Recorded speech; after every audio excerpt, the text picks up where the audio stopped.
melakukan presentasi hanya beberapa. Tapi jangan disesali ayah bunda. Insya Allah walaupun ayah bunda tidak terpilih untuk melakukan presentasi, saya yakin banyak sekali ilmu yang didapat ya. Dan diskusi dari ayah satu ke ayah yang lainnya. Bagaimana menangani kasus A, bagaimana menangani kasus B. Ya, Masya Allah. Jadi yang akan melakukan presentasi maksimalkan. Yang tidak jangan bersedih hati. Karena sangat luar biasa ilmu pada hari ini akan banyak sekali yang didapatkan. Baik. Tapi yang misalkan kasus A, nah nanti yang kelompok yang lain yang sama kasusnya itu boleh menambahkan kan? Boleh, betul seperti itu. Misalnya ada presentasi dari kasus A, kemudian dari kelompok lain juga sama kasusnya. Sama kasusnya, maka boleh menambahkan. Bunda dengan tunjuk tangan ya, Bunda menurut saya seperti ini, seperti ini, seperti ini, seperti ini. Ya, boleh menambahkan. Jadi kita betul-betul diskusi. Selanjutnya setelah presentasi ada tanggapan dari Ustazah Insaniah. Apakah sesuai dengan kurikulum akil balik atau dengan metode akil balik yang beliau sampaikan atau tidak. Baik langsung saja ayah bunda.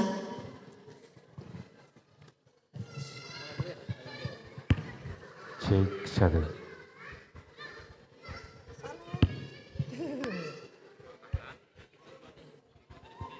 Ya, baik. Langsung saja kepada kelompok yang terpilih. Tadi ada yang terlihat sangat matang sekali. Untuk kasus A, kita akan kocok spin wheel. Ustadz Helmi boleh dibantu?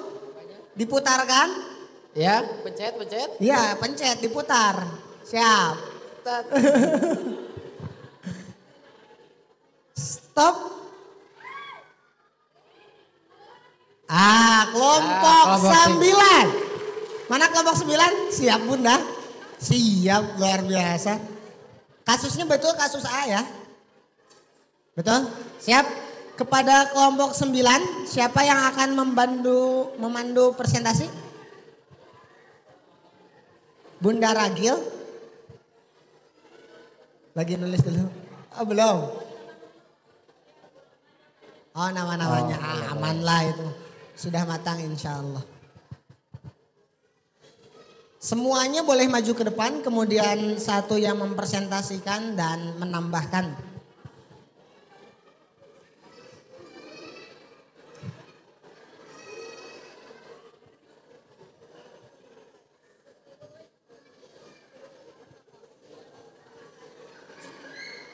Oh boleh. Mungkin. Oh ya, nggak apa-apa. Silakan. Udah nanggung.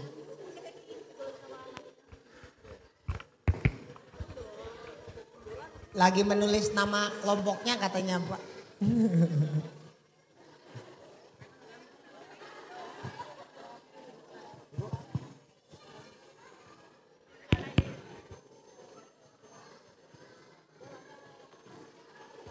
Siap?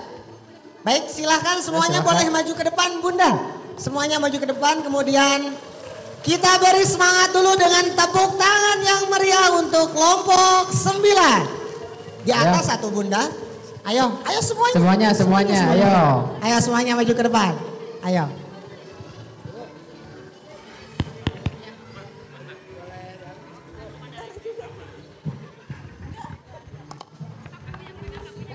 Bunda, aduh ya Allah. Ini mau sama siapa nih? Baik. Ada mic-nya? Perlu mic 3 bunda? Perlu mic 3? Mic-nya mau ditambah lagi? Boleh bebas. Mau makan juga ada. Siapa lagi?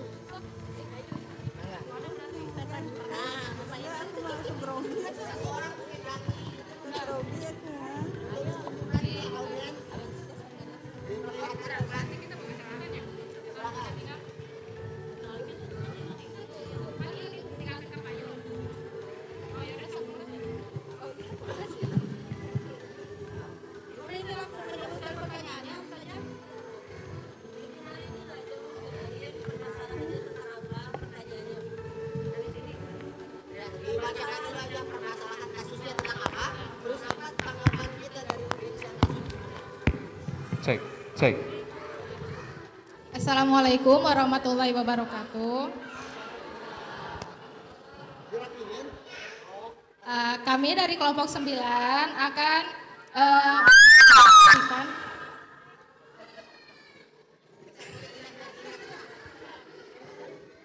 mempresentasikan hasil jawaban dari kami mengenai permasalahan yang telah diberikan.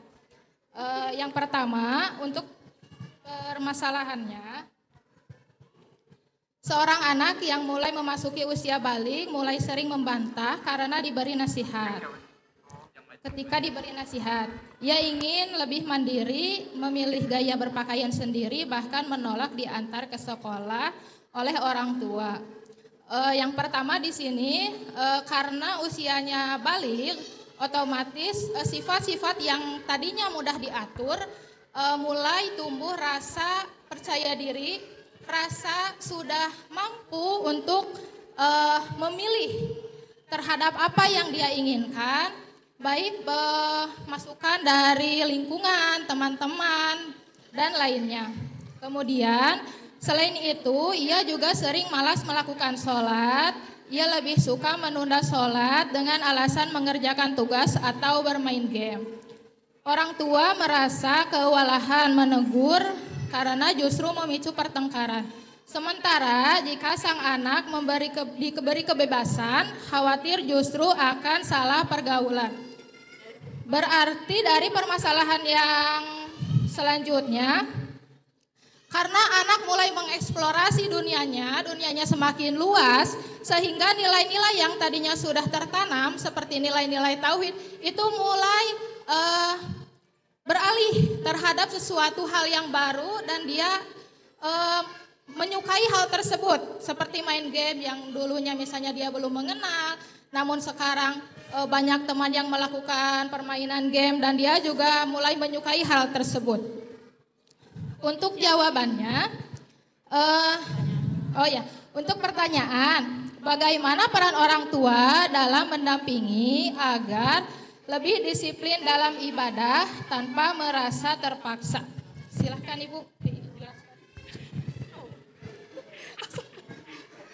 Jawaban dari kami adalah yang ke satu, memberikan contoh kepada anak, misalnya contoh beribadah bareng-bareng gitu kan.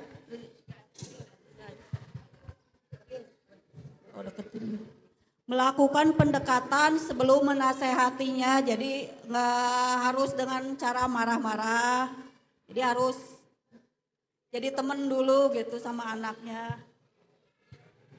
Jadi udah ya. Menguatkan tauhid, mendampingi dalam proses ibadahnya. Yang kedua. Jadi untuk penjelasannya mungkin memberikan contoh kepada anak. Tentu saja kita kalau ingin anak melakukan sholat tepat waktu atau melakukan sesuatu yang baik, tentu saja kita harus menjadi contoh yang paling pertama. Jangan sampai sok sholat, tapi orangnya entah sholat. Atau sosok kudu tepat waktu atau harus bisa ngatur waktu, sementara kita sebagai orang tua juga masih banyak berantakan dalam mengatur waktu tersebut. Kemudian melakukan pendekatan sebelum menasehati. Nah, ini dari permasalahan orang tua merasa kewalahan untuk menegur. Dalam pandangan kami, orang tua melakukan sedikit, mungkin bukan kesalahan ya, hanya sedikit kurang tepat dalam memberikan nasihat tersebut. Nah, untuk solusinya melakukan pendekatan sebelum menasehati. Misalnya kalau kita ngobrol dengan anak, itu diusahakan jangan seperti orang menasehati, tapi diajak berdiskusi. Kita mencari tahu bagaimana sudut pandang anak terhadap hal-hal yang dilakukannya. Jadi kita juga jangan egois, seolah-olah apa yang diinginkan oleh anak itu tidak penting, tapi kita juga harus mengetahui sudut pandang anak terhadap hal-hal seperti itu untuk kita bisa membuat, untuk bisa meluruskan, untuk bisa menanamkan dan menguatkan tauhid kepada anak yang berbarengan dengan keinginan dan kesukaan anak tersebut. Yang kedua, yang terakhir, didampingi dalam proses ibadah seperti sholat berjamaah. Misalnya anak kita susah lalai dalam melaksanakan sholat, berarti jadi kita misalnya kalau sendiri-sendiri kan agak susah ya. Jadi misalnya oke, kita pulang sekolah misalnya pas maghrib harus sholat berjamaah, murojaah bersama dan lain-lain. Itu biasanya sangat membantu dalam proses peningkatan ibadah yang tadinya lalai karena banyak yang melakukan, jadi ya ikut gitu. Untuk pertanyaan yang kedua, bagaimana orang tua menumbuhkan kemandirian anak tanpa kehilangan arah dan kendali?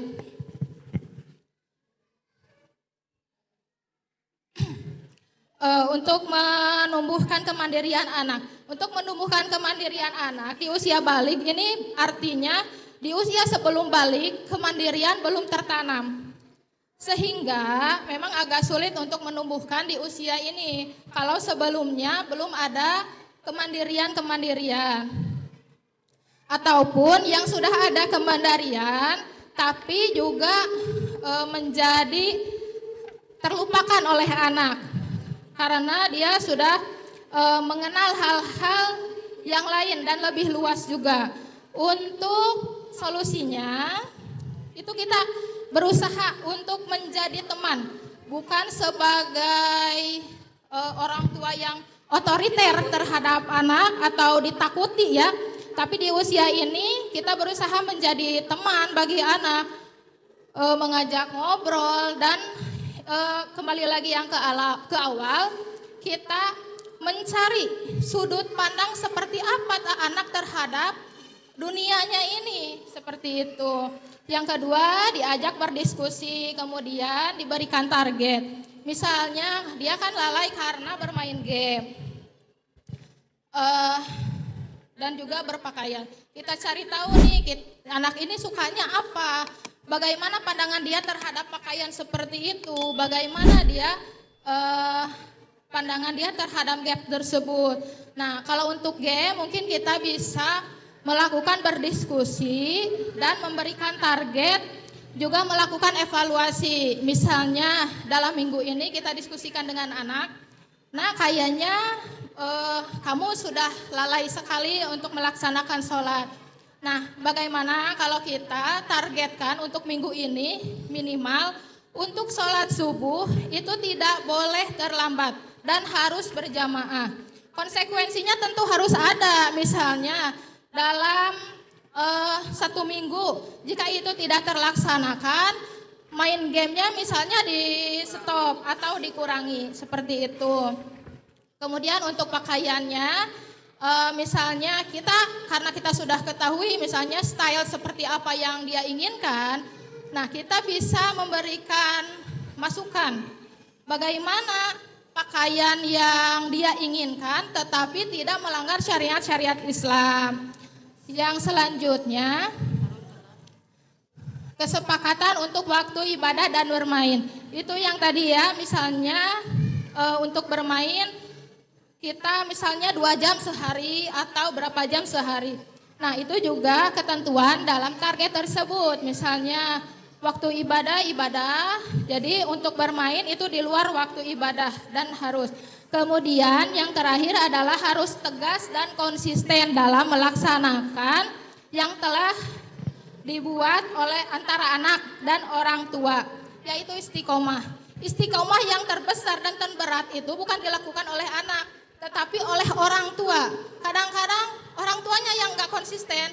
Misalnya kalau orang tuanya lagi semangat nih, semangat banget, harus tepat waktu. Tapi di saat orang tua misalnya mengalami masalah, atau lagi kelelahan, atau misalnya masih banyak pekerjaan, nah itu biasanya orang tua lalai. Orang tua tidak istiqomah, misalkan nih capek budak teh teu ngagugu wae misalkan. Jadi ketidakkonsistenan itu akan berpengaruh terhadap semua hal yang sudah kita lakukan tadi. Jadi kesimpulannya seperti itu Ayah Bunda. Mohon maaf apabila banyak kesalahan, abina gemper. Sekian yang dapat kami sampaikan. Wassalamualaikum warahmatullahi wabarakatuh. Bunda, tunggu dulu di depan. Siapa tahu ada tambahan dari yang lain. Terkait kasus A, ada yang ingin menambahkan dari ayah bunda? Bagaimana penanganannya, penyelesaiannya? Silahkan boleh diangkat, angkat tangan. Yang ingin menambahkan? Gimana bunda, kasus A? Ada yang ingin menambahkan? Oh, mangga. Assalamualaikum warahmatullahi wabarakatuh. Kasusnya sama dengan yang kelompok kami diskusikan. Tambahannya, bukan tambahan ya, hampir mirip gitu ya. Kalau di kelompok kami ada poin terapkan rutinitas. Jadi anak dilibatkan untuk membuat kesepakatan atau jadwal. Nah nanti setelah dibuat jadwal dengan kesepakatan bersama anak, dilakukan pantauan atau dilihat konsistensinya seperti apa. Itu saja dari kelompok kami. Wassalamualaikum warahmatullahi wabarakatuh. Waalaikumsalam warahmatullahi. Baik, terima kasih, Masya Allah. Terima kasih banyak Bunda atas tambahannya. Jadi tadi ditambah katanya peraturannya bukan kita yang menetapkan tapi persetujuan ya, seperti itu. Ada lagi mungkin yang ingin menambahkan? Dari ayah-ayah kasus A ada yang ingin menambahkan? Baik. Jika dirasa cukup, terima kasih bunda-bunda yang sudah berpresentasi. Baik, Ustadz Helmi. Selanjutnya kelompok mana lagi nih?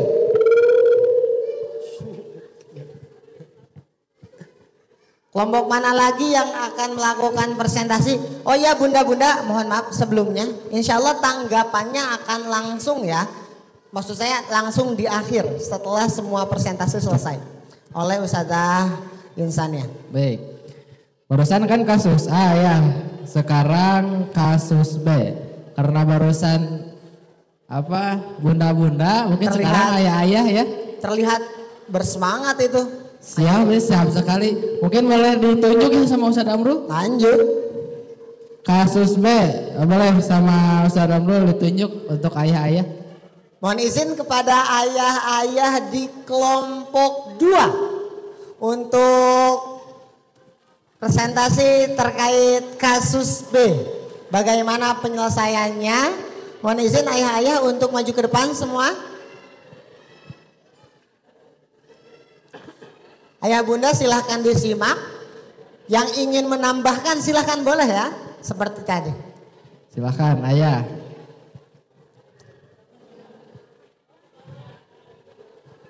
Mangga. Di sini mau. Boleh di sebelah sini sob.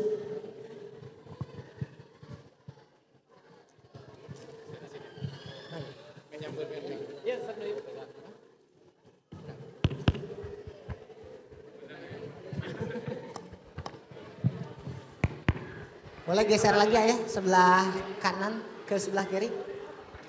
Nah. Baik.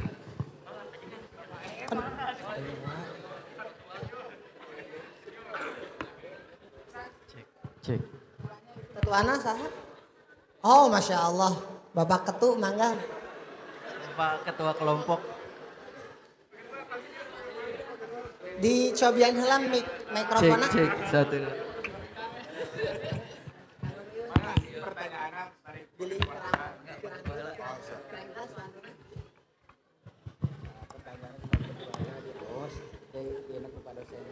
Siap.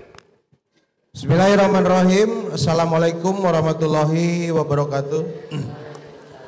Kami dari kelompok 2 akan menyikapi untuk kasus B ya. Kasusnya yaitu menyikapi bagaimana cara kita sebagai orang tua untuk tetap menanamkan nilai-nilai yang telah tertanam di keluarga yang bertentangan dengan kebiasaan anak-anak kita atau pengaruh jelek yang ada di lingkungan pergaulannya ya. Nah, pertanyaannya yaitu bagaimana cara peran orang tua dalam membimbing anak agar tetap berpegang pada nilai keluarga. Dan yang kedua, bagaimana cara menghadapi tekanan teman sebaya tanpa harus membuat anak kita merasa terkucilkan ya. Jadi kasusnya adalah di mana anak-anak kita melakukan pergaulan pada saat situasi dan kondisi pergaulan tersebut bertentangan dengan nilai-nilai yang telah ditanamkan di keluarga ya. Jadi kontroversinya adalah ketika nilai-nilai yang telah ditanamkan di keluarga bertentangan dengan kebiasaan buruk yang terjadi di pergaulan anak kita, maka anak kita apabila tidak mengikuti teman-temannya akan merasa dikucilkan ya. Dan kita sebagai orang tua memberikan arahan terhadap anak kita bagaimana cara menyikapi kedua hal tersebut. Dan ini akan dijelaskan oleh rekan saya Bapak Asbi ya. Silakan Pak Asbi. Ya. Bismillah, Assalamualaikum warahmatullahi wabarakatuh.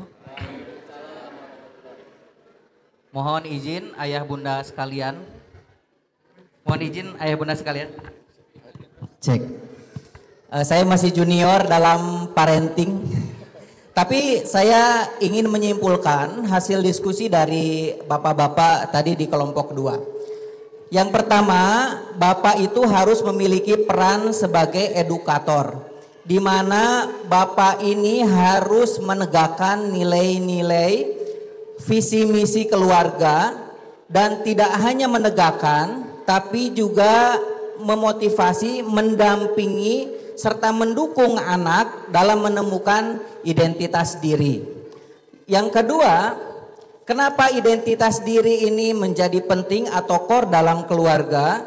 Karena kami meyakini bahwa identitas adalah ruh yang diejawantahkan dari atau pengamalan dari visi misi suatu keluarga. Yang ketiga, ayah sebagai motivator. Kenapa? Karena motivator di sini diyakini akan membangkitkan kepercayaan atas diri anak kita, sehingga percaya diri atau nilai-nilai dalam diri, value yang dikeluarkan ini akan berkembang dengan baik. Itu saja, terima kasih. Assalamualaikum warahmatullahi wabarakatuh. Itu ya mungkin kesimpulan dari kelompok kami menyikapi untuk masalah tersebut. Barangkali dari kelompok lain, Bunda, Ayahanda yang mau menambahkan atau mungkin punya cara lain untuk menyikapi masalah ini, silakan. Kami sangat bersenang hati untuk menerima inspirasi lain. Ah, Masya Allah, langsung dibuka nih sama bapak-bapak. Bentarnya Pak MC udah nama. Enggak apa-apa, enggak apa-apa. Bagus Pak, seperti itu. Betul. Sebelumnya Pak, aman. Sebelumnya kita perkenalan dulu dengan Bapak siapa, orang tua dari siapa. Silakan. Semua dong. Oke, mungkin ya ada yang lupa, kami belum memperkenalkan diri. Kita mulai aja dari sebelah kiri saya. Untuk memperkenalkan diri kepada ayah bunda di sini. Nama saya Ristian, ayah dari Najril Gaisan Erliansyah, kelas 7 Hodijah. Masya Allah. Saya Ogi atas anak kelas Fatimah kelas B atas Khalifah Arkandanis. Nama saya Hendiana, anak dari Murangkalem Naura Zapirani, Putri Sendi, kelas 7 Siti Hodijah. Nama saya Tony, ayahanda dari Nadira kelas 9. Dan saya sendiri Bapak Kuswandi, ayahanda dari Kuini Kansa Mahrusanisa sama dari kelas 7 Siti Khadijah. Nama saya Muhammad Hasbiallah, saya ayah dari Muhammad Kianu kelas Aisyah dan Muhammad Kinan kelas Hafsyah. Assalamualaikum warahmatullahi wabarakatuh. Nama saya Sunaria, ayah dari Kenji Muhammad Azka Al-Pariji kelas 7.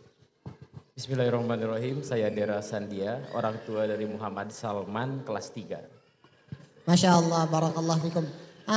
Sebelum ayah-ayah kembali ke tempat duduk, ada yang ingin menambahkan terkait penyelesaian kasus 2? Silakan. Masya Allah. Mangga Bunda. Ya, siap setelah ini. Bismillah, assalamualaikum warahmatullahi wabarakatuh. Waalaikumsalam warahmatullahi wabarakatuh. Saya dari SD Ijul Quran. Masya Allah. Untuk pertanyaannya tadi, bagaimana peran orang tua dalam membimbing anak agar tetap berpegang teguh pada nilai keluarga? Mungkin tambahannya ya. Pertama, konsisten orang tua untuk menjalankan nilai-nilai keluarga. Jadi orang tua harus tetap konsisten ketika mereka menunjukkan nilai-nilainya, agar anak melihat contoh nyata dari orang tuanya.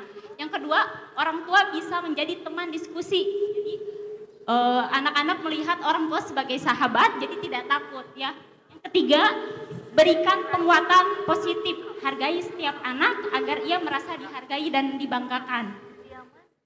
Yang selanjutnya, pertanyaan yang kedua, bagaimana cara menghadapi tekanan teman sebaya tanpa harus membuat anak merasa dikucilkan? Nah, jawabannya, tambahannya, anak perlu dibimbing untuk berkata tidak. Anak perlu dibimbing untuk berkata tidak dengan cara yang sopan tanpa harus menyinggung teman. Yang selanjutnya, berikan ruang untuk tetap berteman namun tetap dibatasi. Jadi mereka tetap berteman tapi ada batasannya dari orang tua. Selanjutnya, tetap tanamkan rasa percaya diri terhadap anak kita gitu. Jadi dia bisa yakin terhadap dirinya bahwa tidak harus berteman dengan mereka, tapi dia percaya terhadap dirinya bahwa dia bisa berteman dengan yang lebih baik gitu, tanpa menyinggung gitu. Sekian, wassalamualaikum warahmatullahi wabarakatuh. Waalaikumsalam warahmatullahi. Terima kasih, tepuk tangannya dong.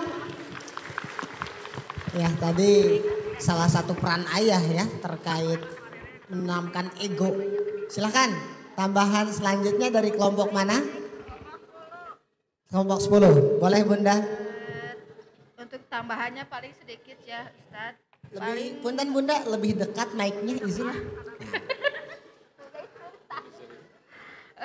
Tambahannya yaitu memberikan rasa kepercayaan diri kepada anak. Memberikan kepercayaan diri kepada anak bahwa dia itu menjadi identitas dirinya, terus memberikan pengertian bahwa kita itu beda itu tidak salah gitu kan, bahwa sah-sah aja untuk kita sebagai seseorang itu beda dengan yang lain. Terima kasih. Masya Allah, saling melengkapi ya. Belum ada yang menyangkal. Apakah ada yang ingin diperdebatkan? Mungkin boleh Bunda, Ayah. Misalnya saya nggak setuju ini, ya boleh diungkapkan saja, biar jadi sesi diskusi. Ya. Assalamualaikum warahmatullahi wabarakatuh. Waalaikumsalam. Kiat-kiatnya sangat luar biasa. Dan mungkin sedikit saya menambahkan, ya, pada akhirnya kita tawakal ala Allah, ngadoa we boga budak cing saroleh saleha. Amin. Ya itu banten di abi mah. Karena ya kita batas manusia, sebatas ikhtiar, sisanya lost control. Benar nggak? Kita akan kesulitan mengontrol, apalagi dengan lingkungan-lingkungan yang sekarang yang sangat luar biasa, banyak racunnya dibanding. Karena kita berpikirnya, kalau saya berpikir orang tua dulu kita yang mendidik kita saat ini belajar parenting nggak mereka? Itu kan pertanyaannya. Tapi alhamdulillah kita di sini hadir menyadari akan hal itu, ya artinya kekuatan doa jangan kita lupakan. Ya segala sesuatu marilah kita tetap ngadoa we. Urang ikhtiar, ayo urang ngadoa. Mudah-mudahan salawasna urang diparinan, urang kali anu saleh tersalehah. Amin. Amin. Atur nuhun. Masya Allah. tambahan tapi termasuk poin utama ya. Luar biasa. Jangan sampai kita melupakan kehendak Allah dengan menggantungkan kepada usaha kita pribadi. Jazakumullah khairan katsiran ayah-ayah. Terima kasih banyak atas presentasinya. Semoga bermanfaat ilmunya bagi kita semua. Boleh kembali ke tempat duduknya masing-masing.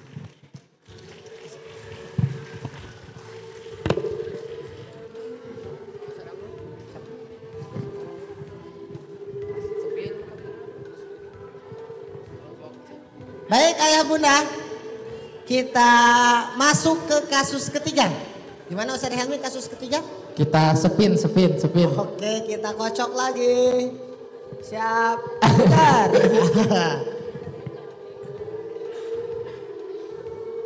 Stop. Ya. Kelompok 11. Di mana kelompok 11 ya? Silakan kelompok 11 boleh maju ke depan.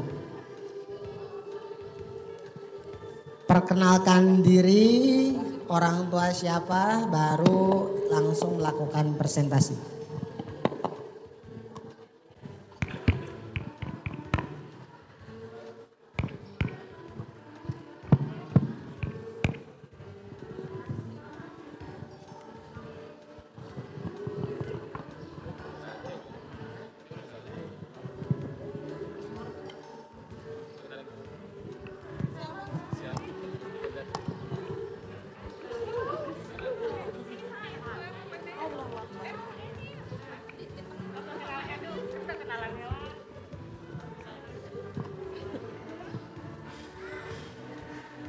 Mangga bunda, diperkenalkan.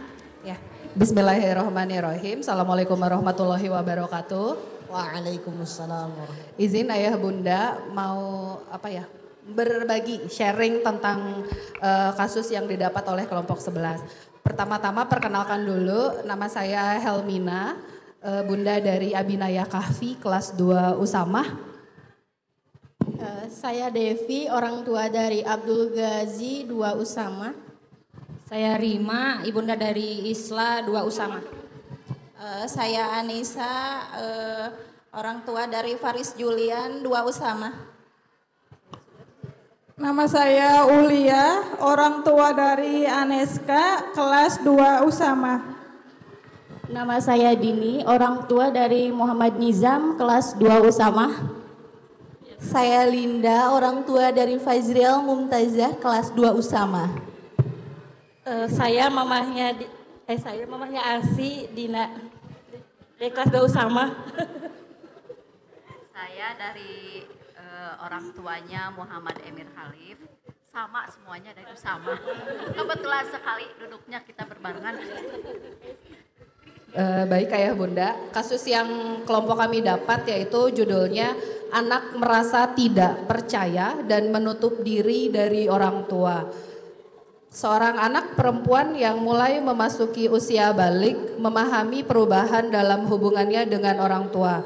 Jika dulu ia sering terbuka tentang sekolah dan teman-temannya, kini ia lebih banyak menyimpan cerita untuk dirinya sendiri. Ia juga mulai ingin pergi bersama teman-temannya tanpa ditemani orang tua. Namun rasa khawatir membuat orang tua cenderung mengajukan banyak pertanyaan yang terkesan seperti menginterogasi. Anak merasa orang tuanya tidak percaya sehingga kadang memilih berbohong agar mendapatkan izin. Saat ditanya, ia sering menjawab singkat bahkan kadang dengan nada ketus. Hal ini membuat orang tuasa merasa kehilangan kedekatan yang dulu begitu hangat terjalin. Pertanyaannya ada 2. Yang pertama, sejauh mana kebebasan yang bisa diberikan orang tua sesuai dengan usia dan tanggung jawab anak? Yang kedua, bagaimana peran orang tua dalam membangun kembali komunikasi yang hangat dan kepercayaan timbal balik dengan anak di usia akil balik. Sepertinya kasus ini mah sudah pernah dirasakan oleh ayah bunda yang punya usia remaja ya. Tiba-tiba anak pulang sekolah ditanya enggak ngejawab dan sebagainya. Kelompok kami membuat dulu karakteristik untuk usia balik dari peran dan tanggung jawab anak. Yang pertama, biasanya usia balik itu mereka sudah rasa ingin tahunya lebih besar. Begitu. Yang kedua, mulai memahami aturan dan konsekuensi. Jadi kalau begini akan begitu. Kemudian yang ketiga, memiliki potensi untuk bertanggung jawab. Anak sudah bisa diberikan tanggung jawab. Jadi jawaban dari pertanyaan yang pertama, sejauh mana kebebasan yang orang tua harus berikan, kami memberikan pandangan bahwa kebebasan harus diberikan seimbang dan bertanggung jawab. Maksudnya seimbang itu seperti apa? Misalnya anak boleh berteman dengan siapa saja, boleh pergi dengan temannya, tetapi dengan tanggung jawab yang jelas. Misalnya pulangnya mau jam berapa, atau pulangnya harus tepat waktu misalnya di sini.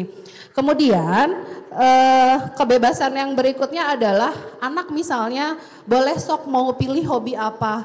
Yang senangnya main bola, seharian main bola, tidak usah dicegah-cegah menurut kelompok kami. Tapi berikan tanggung jawab. Misalnya kalau mau jadi atlet bola, tanggung jawabnya harus seperti apa. Jaga kesehatannya misalnya. Jadi anak bisa bertanggung jawab ketika dia mau main bola di luar, kondisi fisiknya harus bagus. Perutnya sudah diisi dengan makanan, nutrisi yang masuk ke tubuh juga harus bagus. Kemudian itu contoh kebebasannya Bapak Ibu. Kemudian pertanyaan yang kedua, bagaimana peran orang tua dalam membangun kembali komunikasi yang hangat? Karena tadi di kasusnya anak kalau ditanya sudah mulai jawab singkat-singkat. Yang pertama adalah dibangun kembali komunikasi yang hangatnya. Misalnya ketika anak sudah pulang bermain, hindari kata-kata menginterogasi. Dari mana? Sama siapa? Ngapain aja gitu ya. Tapi pertanyaan itu, informasi itu bisa tetap didapat hanya dengan mengganti kalimat. Misalnya rame teh tadi ya, gimana mainnya? Rame mah, misalnya tadi main monopoli di rumah si A. Oh gitu, main monopoli kan harus berempat. Emang tadi siapa aja? Ya, si A, si B, si C. Secara tidak langsung tanpa menginterogasi, ibu sudah dapat informasinya. Anak tadi di mana, main apa, sama siapa. Lalu yang kedua, beri ruang eksplorasi. Namun orang tua tetap menjadi pembimbing. Misalnya, nak gimana tadi, seru? Ya gitu ketika anak bilang ya gitu dia sedang tidak mau bercerita Bapak Ibu ya. Jadi oh iya nanti cerita ya gitu. Mama penasaran, Bunda penasaran, Ayah penasaran. Beri ruang dulu waktu Bapak Ibu untuk anak siap bercerita tentang apa yang dia alami di luar rumah begitu. Kemudian orang tua harus tetap menjadi teman diskusi yang nyaman. Kenapa? Karena orang tua harus tetap menjadi pengawas dan mendampingi agar dia merasa dilindungi. Begitu Bapak Ibu pemaparan dari kelompok kami. Mangga. Assalamualaikum warahmatullahi wabarakatuh. Waalaikumsalam warahmatullahi wabarakatuh. Masya Allah, terima kasih. Ternyata ayah bunda kita ahli parenting semua ya. Luar biasa. Selanjutnya ada yang ingin menanggapi terkait masalah di kasus 3 ini? Ayah bunda?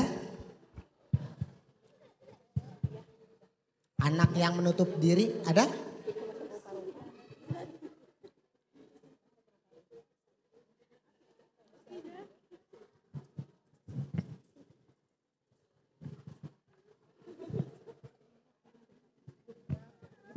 Silahkan Bunda perkenalkan. Assalamualaikum warahmatullahi wabarakatuh. Waalaikumsalam warahmatullahi wabarakatuh. Saya ingin menambahkan poin untuk pertanyaan pertama karena kasus kelompok 11 ini sama dengan kasus kelompok 15. Betul. Untuk pertanyaan yang pertama saya ingin menambahkan poin yaitu membebaskan mengumumkakan pendapat dan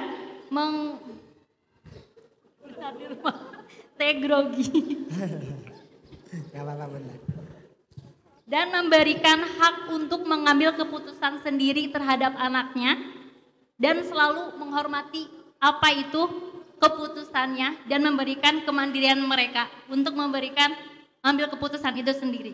Itu sudah, terima kasih. Masya Allah. Sepakat. Jazakallah khairan kathiran. Terima kasih tanggapannya. Diberikan kebebasan ya untuk mengemukakan pendapat. Ada lagi mungkin ayah bunda? Ada? Silahkan bunda. Assalamualaikum. Kami dari kelompok 7. Kebetulan sama kasus C ya bunda. Dan kasus C ini realita kehidupan saya, tapi anak saya laki-laki.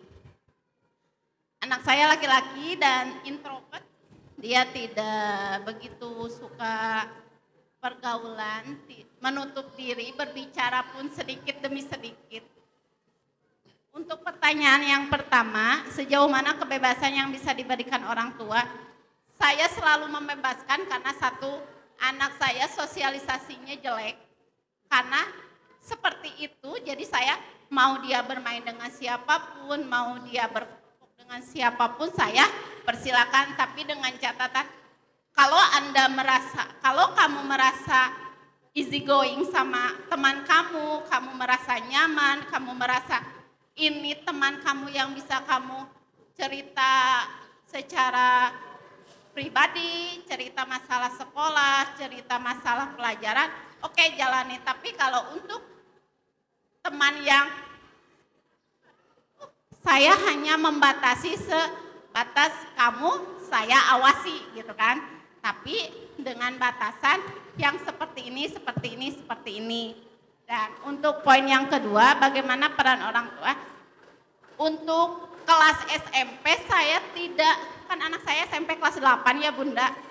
Saya tidak melepas, meskipun dia anak laki-laki, saya hanya mengantar dan menjemput saya sendiri. Setiap penjemputan saya tidak pernah sehari tidak bertanya kepada dia, Kak, bagaimana sekolah hari ini? Meskipun jawabannya, gitu weh, ya gitu weh, gitu kan, jawabannya seperti itu gitu. Tapi saya tidak berhenti karena kenapa? Pertanyaan itu saya selalu diulang sampai dia merasa ibu saya memperhatikan saya. Ibu saya masih care ke saya meskipun jawaban saya seperti ini. Dan saya pun menjadi pendengar setia di saat dia bercerita pengalaman atau kejadian di sekolah.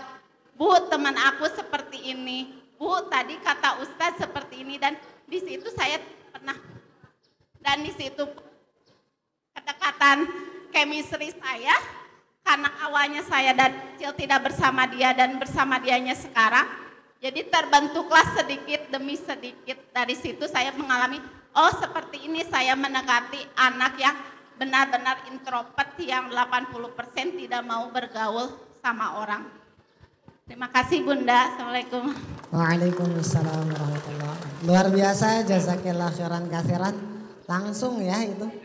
Realistis dengan Bunda. Assalamualaikum warahmatullahi wabarakatuh. Ada tambahan dari kelompok 7 ya.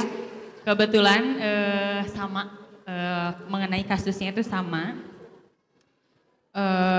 Menjadi pendengar yang aktif dan baik. Kemudian menjadikan anak sebagai teman yang menyenangkan. Kemudian menjalin komunikasi yang baik sehingga anak akan terbiasa bercerita tanpa dia takut untuk bercerita.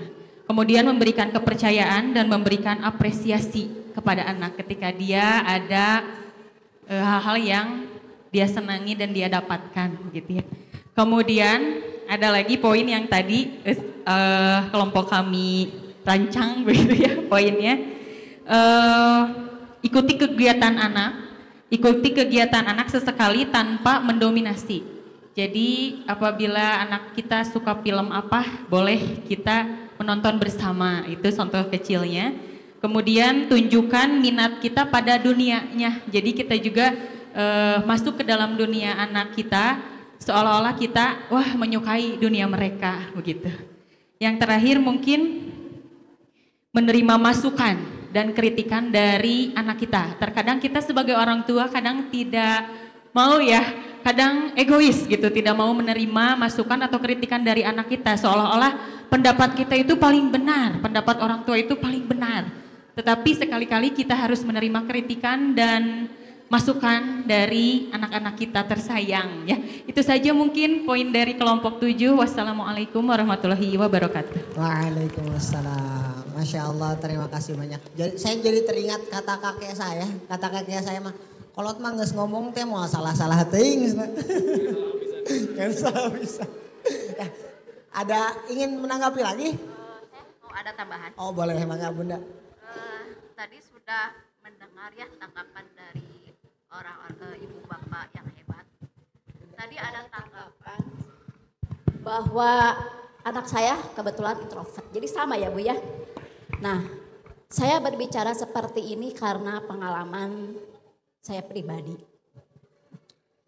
Anak saya itu kalau di rumah tidak pernah bercerita. Mungkin di sini juga ada ayahnya ya. Nah, saya ingat ya dengan kata Ustadzah Ulfa bahwa penguatan pendidikan tauhid itu harus dikuatkan ketika kita di usia 0 sampai 7 gitu ya kalau nggak salah. Alhamdulillah anak saya paling besar itu dari kecil sudah dididik ilmu agamanya. Jadi ketika anak saya di SMP, saya itu padahal membebaskannya karena saya kerja, ayahnya juga kerja, pulang malam itu saya nggak pernah cerita, nggak pernah bertanya, kamu itu tadi bergaul dengan siapa? Tidak pernah. Tetapi anak saya pernah bercerita kepada saya begini, Mah, alhamdulillah ya kakak itu disekolahkan di sekolah agama sorenya.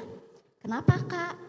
Karena ketika ada teman kakak yang mungkin nilai perilakunya yang tidak baik, dia sudah bisa, oh ini tuh tidak baik, oh ini tuh jangan dicontoh. Padahal itu dia waktu SMP. Saya juga heran kenapa anak saya sudah punya berpikiran seperti itu. Nah ketika saya masuk ke sini mendengar paparan Ustadzah Ulfa, oh iya ketika anak kita udah di bukan di jejelannya di ini dengan pendidikan tauhidnya di ketika usia 0 sampai 7, oh ini dia bakal kuat. Jadi ketika dia usia balik kita bisa membebaskannya ya, membebaskan dalam artian tetap menjadi pengawasan. Nah dan sekarang juga ketika dia mengambil keputusan yang menurut kami sebagai orang tua itu salah. Karena kami sebagai orang tua sudah berpengalaman gitu ya bahwa itu tuh salah. Tapi kami tidak bisa kan langsung ketika dia mengeluh atau Mah saya teh begini, pengen begini. Awalnya saya bilang gini, Kak itu jangan, itu tidak boleh. Tetapi tadi bilang yang Ustadzah Isnania bilang bahwa ayah itu seorang yang berkualitas. Nah saya sebagai ayah pernah bilang begini ayahnya, Mah ketika kakak berbicara atau mengeluh atau punya keinginan seperti ini jangan dulu dibantah walaupun itu salah. Atau kapan Dak ini tuh takut kejadian besok atau apa kan gitu ya seorang ibu mah. Nah tapi saya belajar dari pengalaman itu. Jadi saya mengganti kadang-kadang ngajak kakak gini, Kak kita main yuk, kita makan yuk di sini yuk Kak. Nah di situ baru saya menjawab, Kak kemarin kan keputusan kakak gini-gini ya. Oh menurut kakak gimana? Nah di situ saya dijelaskan. Jadi saya mungkin menambahkan bahwa kita mengajak anak berdua. Kadang anak saya keluar bersama papahnya. Saya tidak pengen ikut dong, pengen jalan. Enggak, oh itu memberikan ruang buat anak dengan papahnya. Kadang sekali waktu memberi ruang saya dengan anak saya, ibunya dengan anaknya. Mungkin itu tambahan, jadi kita jangan langsung menjudge atau menghakimi ketika anak mempunyai keputusan yang tidak sesuai atau tidak sesuai dengan norma agama atau apa. Jadi tidak langsung menjudge waktu hari itu juga, tetapi bisa diganti dengan hari esoknya kita mengajak dia kemana gitu. Mungkin itu saja. Wabillahi taufiq wal hidayah. Wassalamualaikum warahmatullahi wabarakatuh. Waalaikumsalam warahmatullahi wabarakatuh. Masih ada Ustaz Ilan? Oh Masya Allah, ada satu lagi, silahkan. Assalamualaikum warahmatullahi wabarakatuh. Waalaikumsalam warahmatullahi wabarakatuh. Perkenalkan diri, nama saya Aas Aslia. Saya dari SD Ijul Quran. Alhamdulillah ini kali pertama saya datang ke kampus yang luar biasa karena menggelar acara akbar yang paling penting untuk orang tua gitu ya. Nah mungkin tadi jawaban Bapak Ibu yang mewakili bahkan yang menambahkan itu sangat luar biasa sekali Ustadz saja di sini dengan berbagai pengalamannya juga mungkin karena banyaknya sering diadakan parenting juga mungkin saya hanya sedikit menyimpulkan ya tadi solusi-solusinya bagus-bagus keren-keren. Hanya saja mungkin di atas itu ada yang perlu namanya kesadaran kita sebagai orang tua. Bagaimana menumbuhkan rasa sadar bahwa kita posisinya orang tua, begitupun bagaimana mengembangkan kesadaran anak untuk bisa tahu bahwa dia itu adalah seorang anak. Jadi kita enak gitu. Hanya saja ini pengalaman saya, itu tidak mudah sama sekali. Tapi saya sangat apresiasi dengan acara ini. Saya juga tersadar bahwa saya adalah orang tua. Ya, ternyata berkumpul dengan orang tua di sini dengan bahasan parenting yang luar biasa yang ini sangat dibutuhkan orang tua yang mungkin di zaman saya tidak ada bangku sekolahnya gitu ya. Hanya pengalaman-pengalaman yang diberikan. Mungkin membangun kesadaran ini salah satunya adalah dengan mengikuti parenting ini. Mudah-mudahan parenting akbar atau parenting berikutnya kita sebagai tamu ya istilahnya ya, kita dari SD Ijul Quran mungkin bisa diundang kembali untuk bisa berpartisipasi di acara ini. Terima kasih, mungkin itu aja dari saya. Assalamualaikum warahmatullahi wabarakatuh. Waalaikumsalam warahmatullahi wabarakatuh. Oh, Masya Allah banyak sekali tanggapannya. Berarti sangat realistis kasus ini ya di rumah. Masya Allah. Terima kasih ya bunda-bunda. Jazakillah khairan kasiran, jazakumullah khairan kasiran. Boleh kembali ke tempat duduk. Masya Allah luar biasa. Hampir semua kasus-kasus yang diangkat jawabannya itu disetujui oleh semua ya. Sekarang kita masuk kasus terakhir ayah bunda. Siapa Ustaz? Kasus terakhir tadi beberapa asatid mengamati, memperhatikan bagaimana ayah bunda berdiskusi dengan sesamanya. Kemudian bagaimana ayah bunda menyusun persiapan untuk presentasi dengan sangat semangat. Kita langsung tuju saja ya. Untuk kasus nomor 4 ini kami persilahkan kepada kelompok 20 untuk naik ke atas panggung dan melakukan presentasi di depan terkait kasus nomor 4 ini. Silakan. Di mana kelompok 20 ya? Ah, Masya Allah. Jauh nak.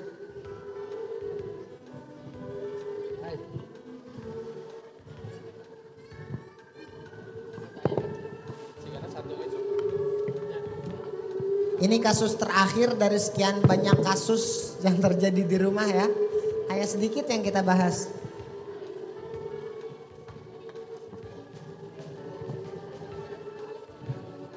Mangga bunda.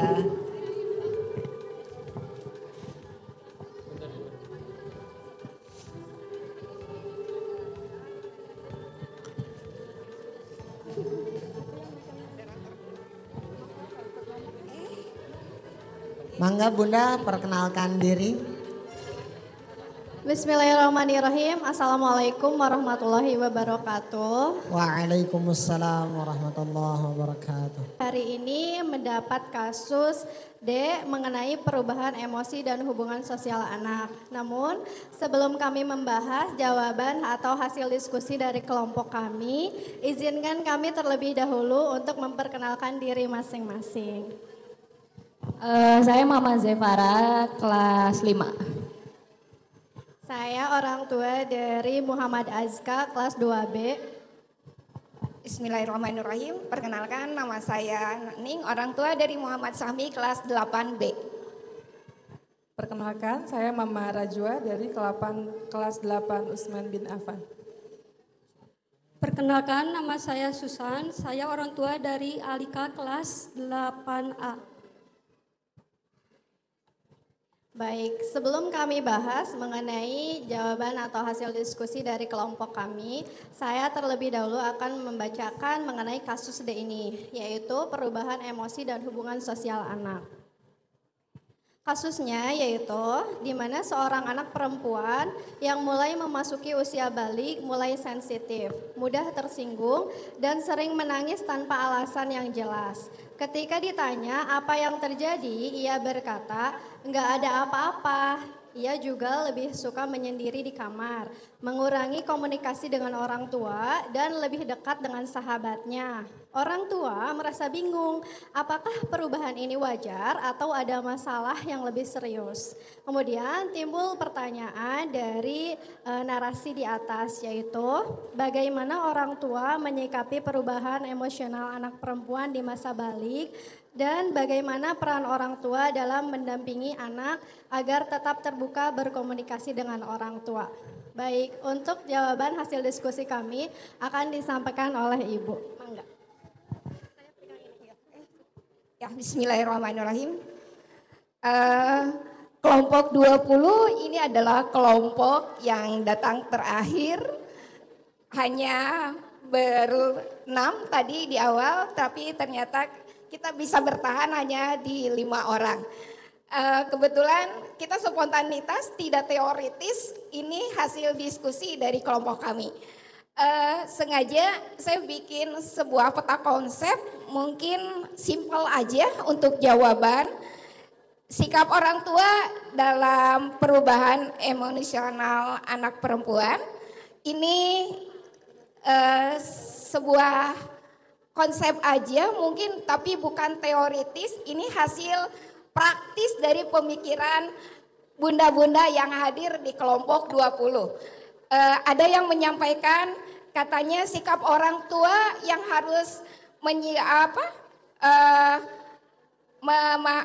perubahan emosional pada anak perempuan. Pertama adalah memahami perubahan itu adalah sebuah hal yang wajar. Mungkin dikatakan wajar, tadi di teori kata Ustazah, usia anak 0 sampai 15, dari 15 sampai, salah ya Zak? Salah ya? 0 sampai 7 itu fase dini. Kemudian di usia 15 sampai itu, saya lupa fase apa lagi, soalnya datangnya kesiangan. Ini mungkin yang harus kita pahami, perubahan kita anggap itu adalah wajar. Jadi kita tidak bisa anak diperlakukan kecil terus gitu. Tapi ternyata memasuki usia belasan anak sudah katanya itu kalau anak balita itu kata mama akan nurut. Tapi kalau udah sekolah usia belasan itu akan berkata kata teman. Nah itu mungkin ini yang harus kita pahami adalah sebuah perubahan yang wajar. Kemudian ini praktis juga dari ide-ide mama, yaitu berusaha menurunkan ego. Kita sebagai orang tua tidak bisa memaksakan anak saya harus perfect, sempurna, itu nggak bisa. Mungkin kitanya yang harus lebih menurunkan ego, memahami seperti apa karakter anak kita. Mungkin tadi saya menyimak ada yang pendiam, ada yang mungkin anaknya bisa diajak ngobrol, bahkan macam-macam lah. Ini mungkin berusaha menurunkan ego kita sebagai orang tua. Berikutnya menunggu mood baik. Seperti apa mah mood baik itu? Boleh disampaikan?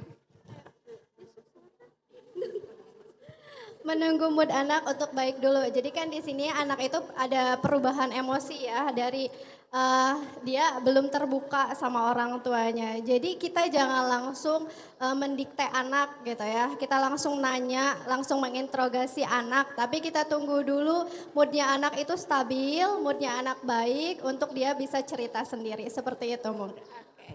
Ada yang mau menambahkan? Udah. Oke, berikutnya mungkin sikap orang tua dalam perubahan emosional anak perempuan. Mungkin ini ada insersi atau berupa penguatan dalam unsur-unsur akidah. Mungkin ada nilai ini yang baik, ini yang harus dijauhi. Kalau kita doktrin tidak boleh, maka penerimaannya juga tidak akan enak ke anaknya. Mungkin itu. Berikutnya satu pertanyaan lagi. Peran orang tua dalam mendampingi anak. Pertanyaannya, Bapak Ibu, pertanyaannya di sini, bagaimana peran orang tua dalam mendampingi anak agar tetap terbuka berkomunikasi dengan anak? Mungkin ini banyak sekali pengalaman-pengalaman yang bisa dijadikan pelajaran buat kita. Ternyata satu hal buat saya, menjadikan anak itu sebagai sahabat. Jadikan sahabat, jadi teman untuk bercerita, untuk teman saya jadi pendengar, anak jadi pendengar. Mungkin itu salah satunya. Kemudian membangun komunikasi dua arah. Ibu mau disampaikan? Membangun komunikasi dua arah. Nah, itu yang tadi dimaksud, ada pendengar, ada pembicara. Jadi jangan kita aja yang langsung wow enggak ya. Oke, berikutnya jadilah orang tua pendengar yang baik, yang tidak menghakimi. Dan dua lagi, menghargai apapun yang disampaikan oleh anak. Mau itu ya pendapatnya hanya sebatas ceritanya baik atau ceritanya tidak mengenakan, kita hargai apapun yang mereka sampaikan. Satu lagi yaitu mengajarkan anak untuk memanage emosi. Kapan anak itu harus istilahnya bertahan, ada di lingkungan teman-temannya, jangan sampai kasus bully.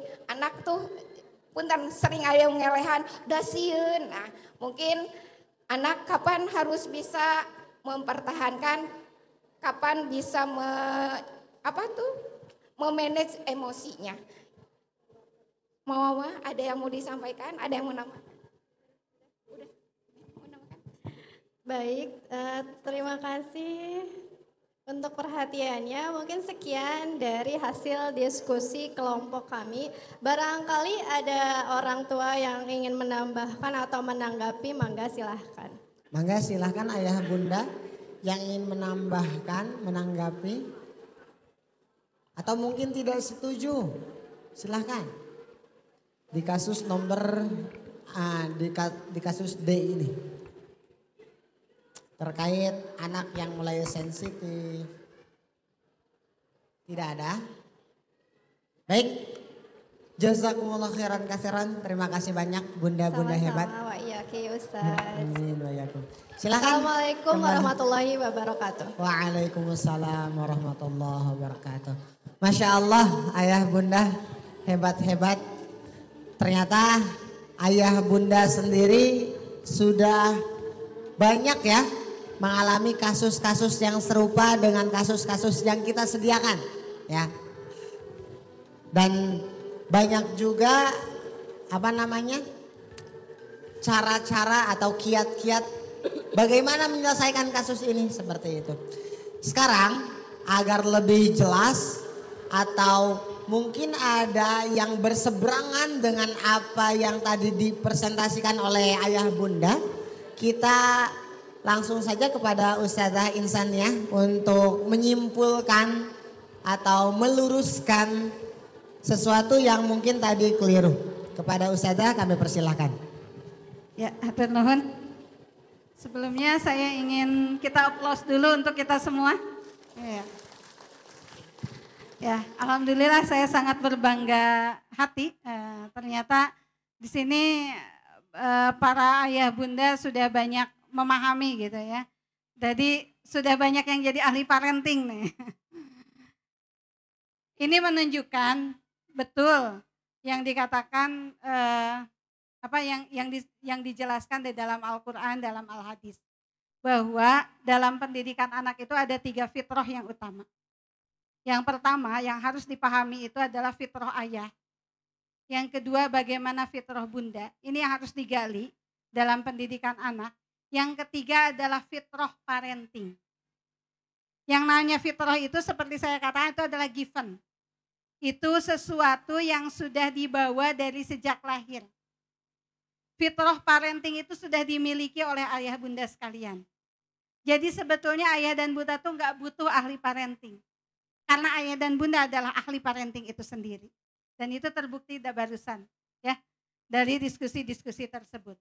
Karena memang sebetulnya ketika Allah menitipkan amanah anak kepada ayah dan bunda, Allah itu sudah menempatkan fitrah parenting untuk bagaimana cara ayah bunda mendidik anak tersebut.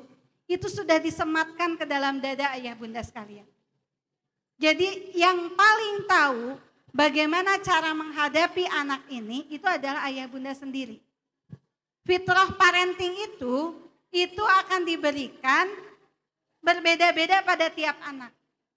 Sehingga bagi ayah bunda yang memiliki 2 anak itu akan memiliki 2 ilmu parenting. 3 anak itu punya 3 ilmu parenting. 4 anak 4 ilmu parenting. Maka semakin banyak anak yang dimiliki, semakin banyak ilmu parenting yang dimiliki. Cuma kesalahannya banyak orang tua yang tidak percaya diri. Yang merasa bahwa saya nggak bisa mendidik anak saya. Saya nggak tahu bagaimana menghadapi anak saya. Tidak mau menggali ke dalam. Maka perlu sesi-sesi seperti ini kan dengan dikasih kasus, diajak untuk berdiskusi, akhirnya keluar kan? Keluar fitrah-fitrah itu. Keluar terkuak apa yang ada yang sudah Allah titipkan dalam diri ayah bunda sekalian. Karena sebetulnya parenting itu sudah ada. Allah menjelaskan la yukallifullahu nafsan illa wus'aha. Allah itu tidak akan ngasih beban kecuali sudah Allah kasih kemampuannya. Allah kasih ayah bunda beban anak, berarti sudah Allah kasih kemampuan untuk mendidik anak tersebut. Maka jangan pernah takut, jangan pernah bimbang dalam menghadapi anak-anak. Yang terutama adalah bagaimana kita menggali fitrah itu, fitrah ayah, fitrah bunda. Dan terlihat tadi, beda gaya ayah dan gaya bunda dalam memberikan jawaban tentang kasus-kasus yang ada. Terlihat fitrahnya, ya, karena fitrah yang sudah Allah sematkan itu terlihat. Kalau ayah tuh berlebih banyaknya bicaranya konsep, kan tidak teknis, ya. Maka jawaban-jawaban ayah itu jawaban-jawaban konsep gitu kan. Ya ayah itu harus jadi motivator, jadi ini. Tapi kalau bunda tadi detail banget, sampai ke teknis. Jadi ajak ngobrol, terus misalnya gimana cara bertanya, bagaimana menjadi teman. Nah, karena memang begitulah fitrahnya. Fitrah seorang ayah dan seorang bunda itu begitu.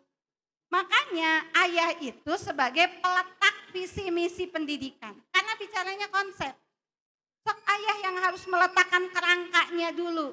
Nih, bun, gini nih anak kita tuh harus dididik jadi gini. Nanti berbicara teknisnya seperti apa, kesehariannya, itu bunda. Bunda yang akan lebih banyak berbicara teknisnya seperti apa dengan mengacu pada visi misi yang sudah digariskan oleh para ayah. Maka insya Allah akan berjalan ya proses pendidikan anak-anak di rumah ayah dan bunda insya Allah akan berjalan dengan baik. Nah kemudian tadi banyak kasus-kasus yang memang disodorkan, ini adalah kasus-kasus pada anak-anak yang sudah balik. Sudah balik tetapi belum akil. Ya, baliknya udah nyampe tapi akilnya belum. Maka bagaimana? Sebetulnya ada 2 hal penting yang harus dilakukan, terutama 3 mungkin ya, saya tambahkan 1. Ada 3 hal penting yang harus dilakukan bagi anak-anak yang dia sudah balik tapi belum akil. Yang pertama adalah penyadaran. Ya. Sadarkan anak-anak kita kalau mereka itu sudah balik. Dan anak yang balik, manusia balik dalam syariat Islam itu seperti apa? Dia sudah mukallaf. Dia sudah terkena beban syariat. Posisi dia itu sudah setara dengan kita. Kamu tuh sudah setara dengan ayah, dengan bunda. Sama, ketika mereka berbuat salah, ya mereka juga dapat dosa. Dicatat oleh malaikat Raqib dan Atid. Sudah sama setara di hadapan Allah. Enggak ada kalau anaknya tahajud misalnya ya. Anaknya tahajud, bundanya juga tahajud. Oh, untuk bunda mah pahalanya lebih besar. Anak mah ini mah masih anak-anak, udahlah sedikit aja. Enggak ada. Di hadapan Allah sama, setara. Penyadaran ini yang harus dilakukan ke anak-anak kita yang sudah balik tapi belum akil. Sadarkan kalau mereka itu sudah balik. Dan mereka sudah mukallaf, sudah mendapatkan beban syariat. Harus sudah bertanggung jawab terhadap apa yang mereka lakukan. Itu yang pertama. Yang kedua, cemburukan. Cemburukan mereka dengan kisah-kisah. Cemburukan mereka, kisahkan kepada mereka tentang kesuksesan para pemuda. Maka kita harus punya referensi ya. Referensi tentang para pemuda yang sukses di usia muda. Yang mereka punya banyak prestasi di usia muda yang bisa balik plus akil. Cemburukan mereka dengan itu. Bahasanya cemburukan. Artinya buat mereka tertarik. Sebagaimana mereka anak-anak laki-laki tertarik dengan para pemain bola. Sebagaimana anak-anak perempuan tertarik dengan artis Korea. Jadi cemburukan mereka dengan kisah-kisah. Sehingga muncul keinginan mereka untuk meneladani kisah-kisah tersebut. Yang ketiga, tentu ini yang terpenting adalah penempaan.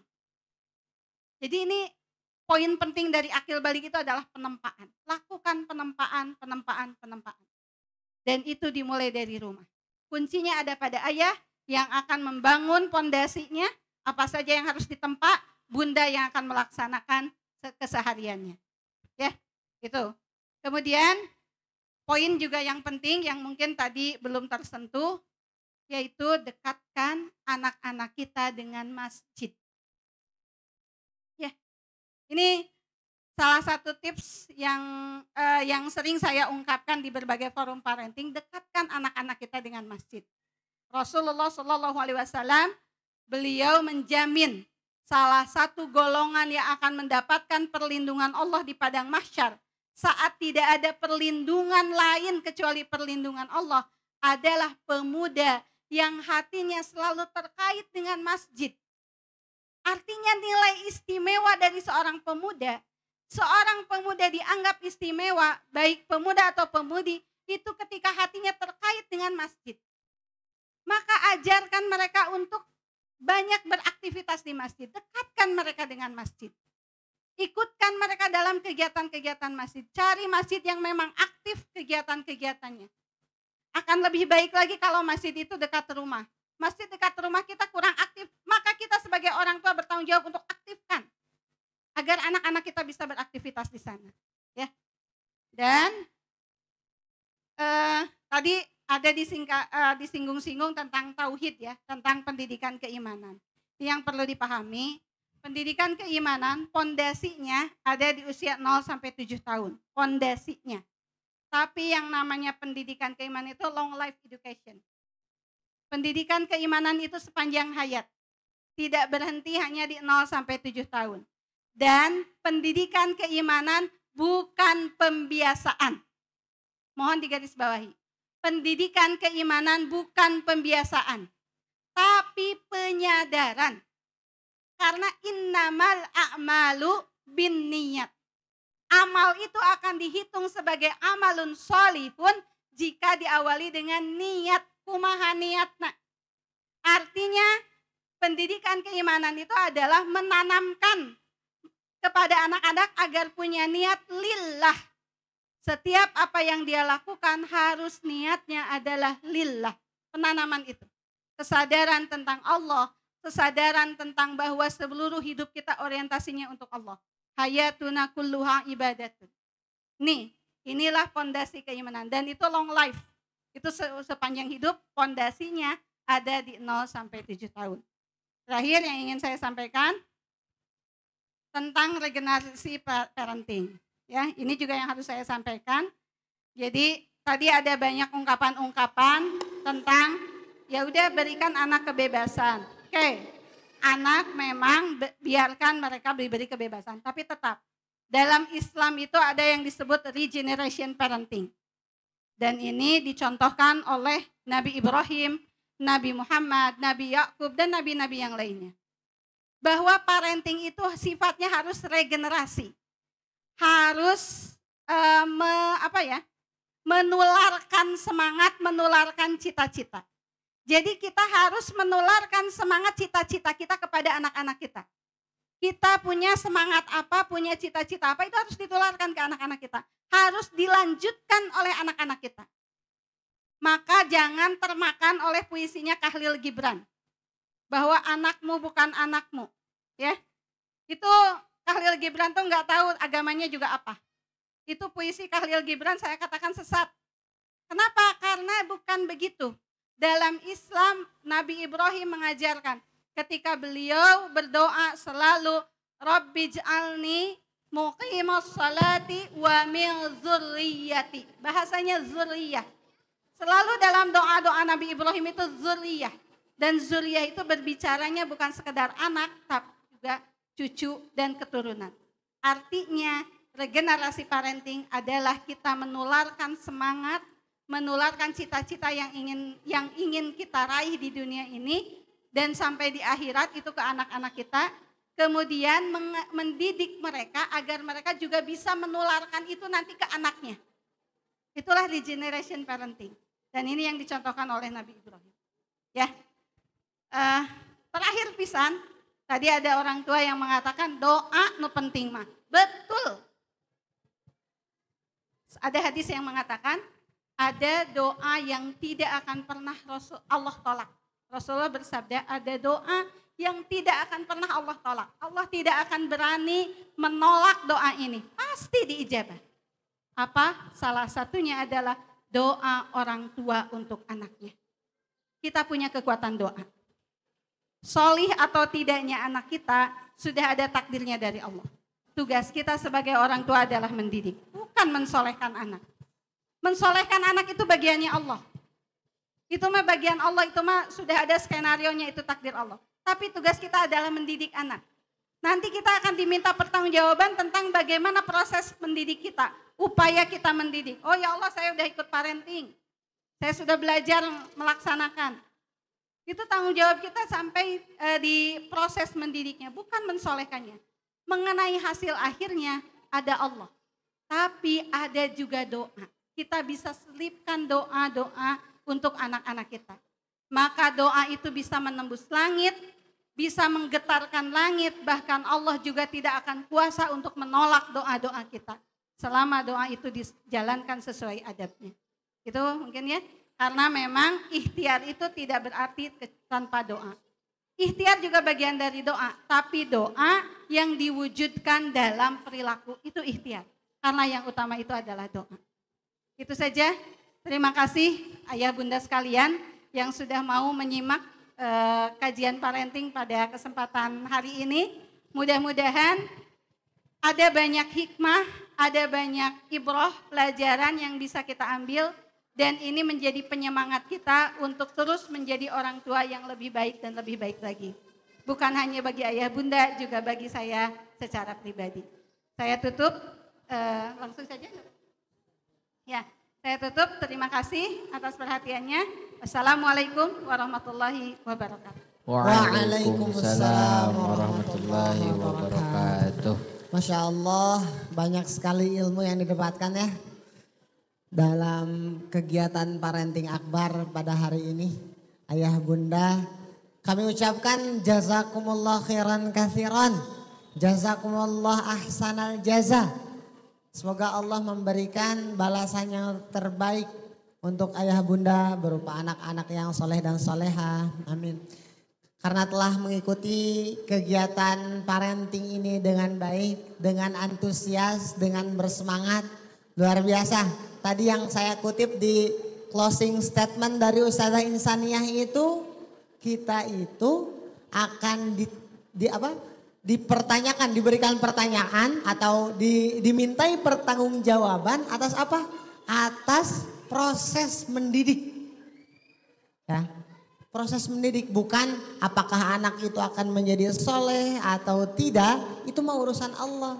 Karena Nabi Nuh pun anaknya mah bertolak belakang sekali dengan Nabi Nuh ya. Bukan berarti Nabi Nuh gagal dalam mendidik anak, tapi memang jalannya seperti itu. Ya, Masya Allah, luar biasa. Jazakumullah khairan katsiran. Kalau disimpulkan ini semuanya daging semua ya Ustaz ya. Luar biasa. Daging semua. Kalau disimpulkan nambah sesi lagi nanti ya. Ya, sekali lagi kami ucapkan jazakumullah khairan katsiran. Terima kasih banyak kepada ayah bunda. Semangat dalam mendidik anak. Karena saya sendiri juga belum menjadi parent. Jadi ini sangat luar biasa ilmu bagi saya. Selanjutnya Ustaz Helmi. Ya, alhamdulillah ya dari awal sampai akhir acara berjalan dengan lancar.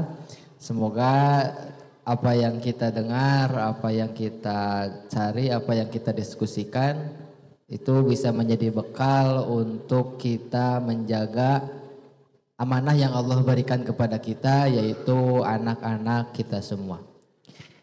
Mungkin itu saja. Baik. Alhamdulillah acara demi acara telah kita lalui dengan lancar.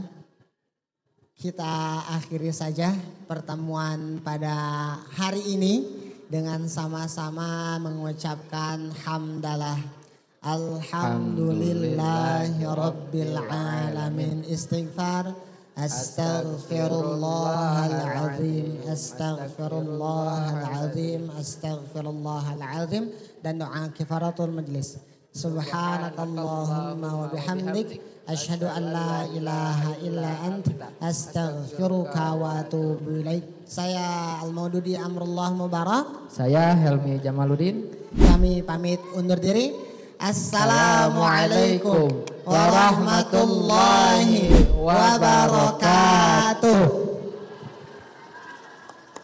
Atur nuhun Ustaz.